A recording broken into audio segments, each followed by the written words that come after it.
de passar a palavra ao doutor Olga Cir Azevedo de Moura Cordeiro,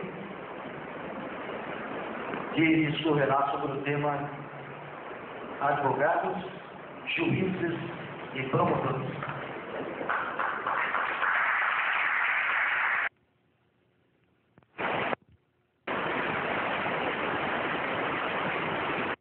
Formado é a magistratura, é o Ministério Público, é a advocacia. Existem outros. A doutora Adelaide, que é ex-aluna, que foi uma brilhante aluna, está aqui mostrando para vocês um quarto caminho, né? Como delegado de polícia. Mas o que importa, e vejam, eu vou levar os poucos minutos dessa conversa nesse tom, sentido mais coloquial, sentido da palestra, da conferência. O que importa é que ao final do curso vocês não venham com uma troquinha de pé quebrado, como a que eu vou ler para vocês aqui, desgraça, e tudo que resta de 5 anos de estudo, uma caixa que não presta, enfiada no canudo. Eu vim aqui para tentar dizer a vocês que o diploma dá certo. O diploma dá certo nas várias variantes, nos vários caminhos que o curso de Direito propõe. Que não ouviu falar ainda, vai ouvir falar muito essa pessoa, grande juiz, um admirável artigo em homenagem a Estúdio, deu-lhe por título uma pergunta, que é a justiça. Escorreu loucamente sobre o tema e concluiu com ressalvo de amargor. Não dei resposta. Minha única desculpa é de estar na melhor companhia. No tema dos maiores pensadores fracassados. De fato, não sei o que é justiça, a justiça absoluta, esse belo sonho da humanidade. Devo confessar como uma justiça relativa e somente posso dizer o que é ela para mim. O que é que cada um de nós pode dizer sobre a justiça? Eu posso hoje dizer a vocês, que a nossa quinta me falou um pouco, sobre essa atriz. Advogado, promotor, público, né?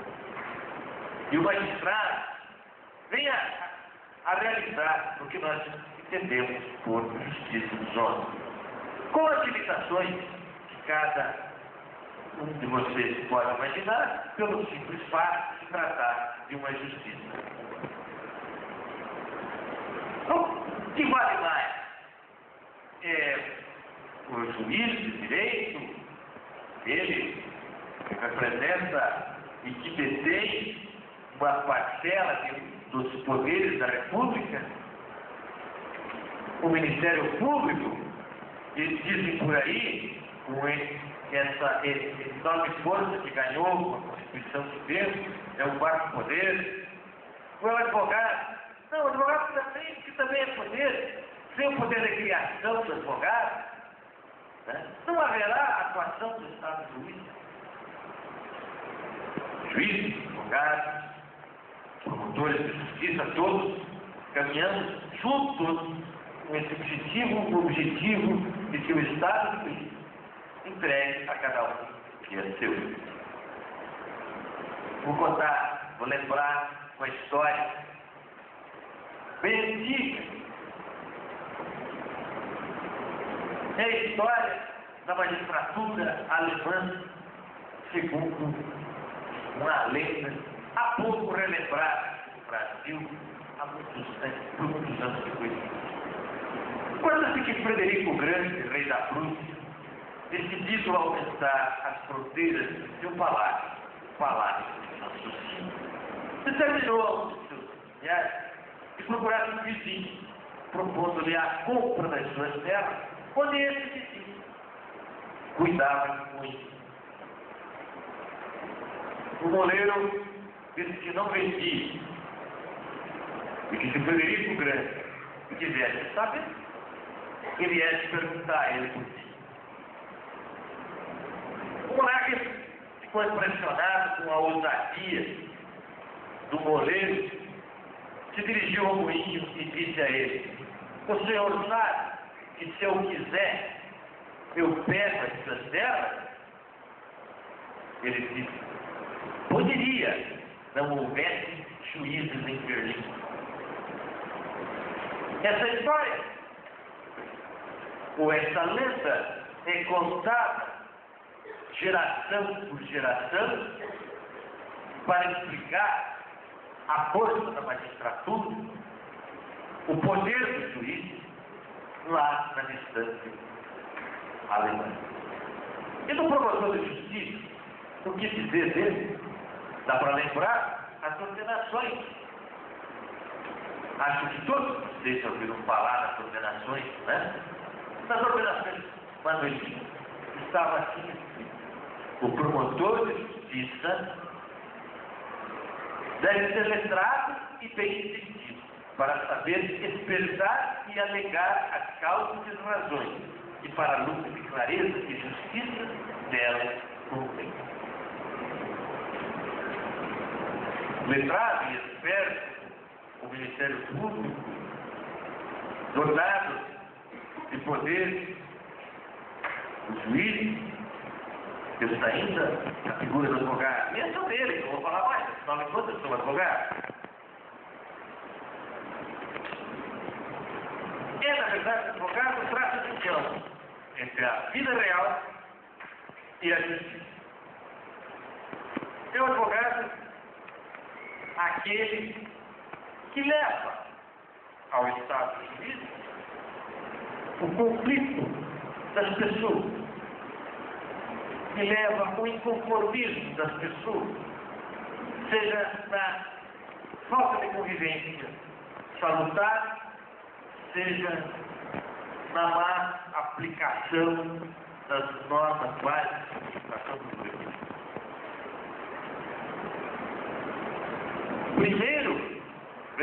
Primeiro, os queixudos dos nossos compatriotas, primeiro vem a banca de advogados. Daí,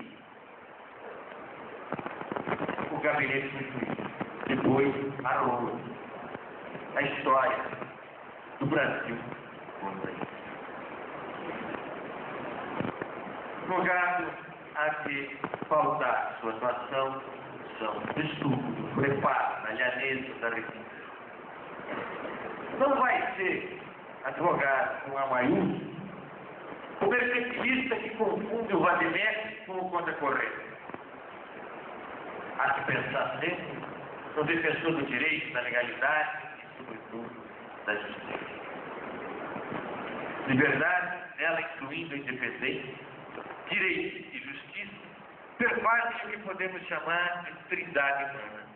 Não há direito onde a liberdade não se espraia, nem liberdade onde a justiça não reina. Místicas partes do mesmo corpo moral que sustenta a verdadeira trilogia impulsionadora do advogado, liberdade, direito e justiça não são sentidos. Quem tentou senti-las vagou uma exceção, e a história de exceção é sempre. A profissão de advogado vem de remota tempo. É impossível precisar o tempo de seu aparecimento.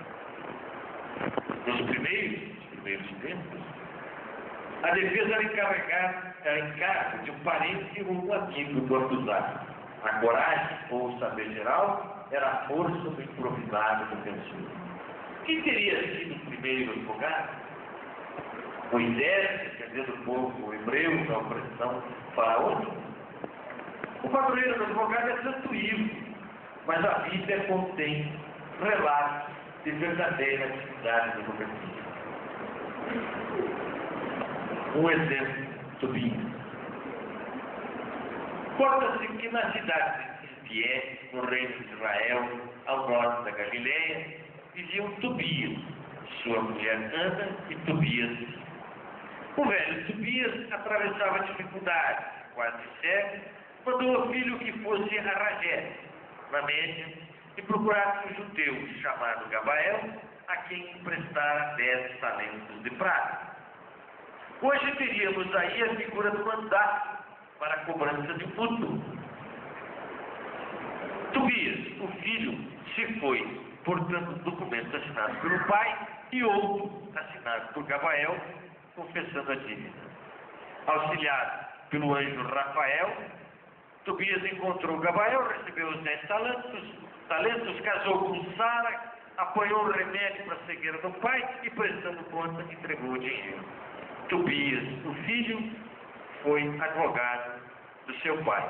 Contou com a tutela de Rafael, o primeiro protetor, do primeiro procurador que se tem notícia. Mas para aqueles que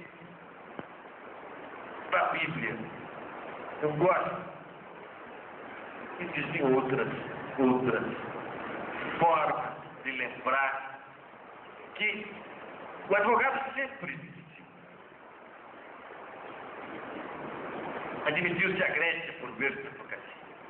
Ligava-se então a defender a oratória. Mas todos nós sabemos que a advocacia exige não apenas arte, exige técnica, cultura e ética. Por isso, Raisonnier, pensador francês, disse que a advocacia é um traço de união entre a vida real e a justiça. Falei há pouco. Mas esse traço exige um qualificativo que eu dou agora para vocês. É um traço ético entre a vida real e a justiça. Calamandrei, pensador, de quem vocês vão ouvir falar sempre ao longo do curso, disse que o advogado é o momento dinâmico da justiça. Afinal, a esperança da justiça repousa sempre e sempre na força de um advogado e na existência do juiz que decide a causa. Mas que força é essa que leva o conflito alheio à frente da toga? É a soma do estudo, da independência e da ética. O mundo em que vivemos não permitiria o exercício da defesa por parentes, amigos ou apenas quem tem o saber geral, como na velha Grécia ou na Roma antiga. É preciso uma advocacia organizada, tanto para a presunção da boa defesa que o leigo precisa, quanto para a verificação de excessos, quaisquer excessos, excessos da lei, excessos dos governantes, excessos dos próprios advogados. Falei em Calamandrei escreveu um livro lindo sobre advocacia. Disse que a advocacia é o ofício de dar às almas inquietas o alívio de encontrar no mundo um confidente imperecível das suas inquietações. O lirismo de Calamandrei tem justificativa. O advogado em si é um lírico. Busca na profundeza do espírito humano a justificativa da mais insana conduta do seu cliente, transformando, na mais das vezes, o ódio por ele, cliente externado, uma cândida postulação. Só posso ver o advogado poeta a apreciar os conflitos humanos na busca da paz. Aqui mesmo, agora, tivemos música, poesia. O advogado traz consigo esse paradoxo.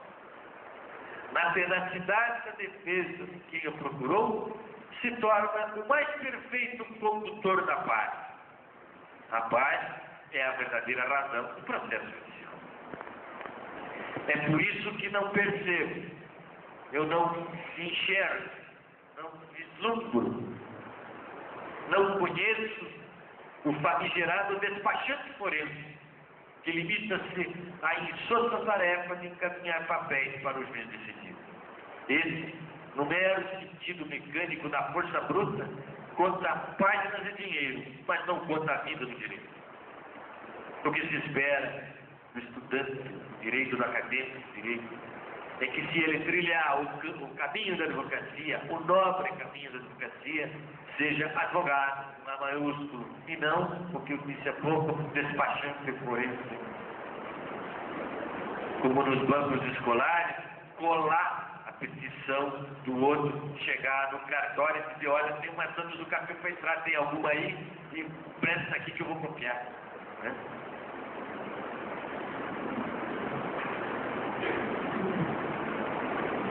Eu penso, acima de tudo, com relação ao advogado, que ele é o poder de criação necessário à distribuição da justiça.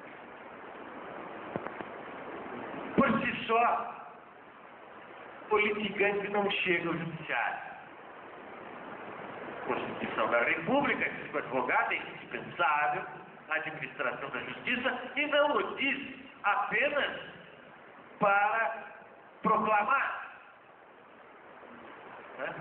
Entre tantas profissões que a vida humana permite, proclamar que a advocacia tem relevo, apenas para elogiar a classe de advogados, apenas para que os advogados sintam-se mais confortáveis no assentamento social, no assentamento comunitário.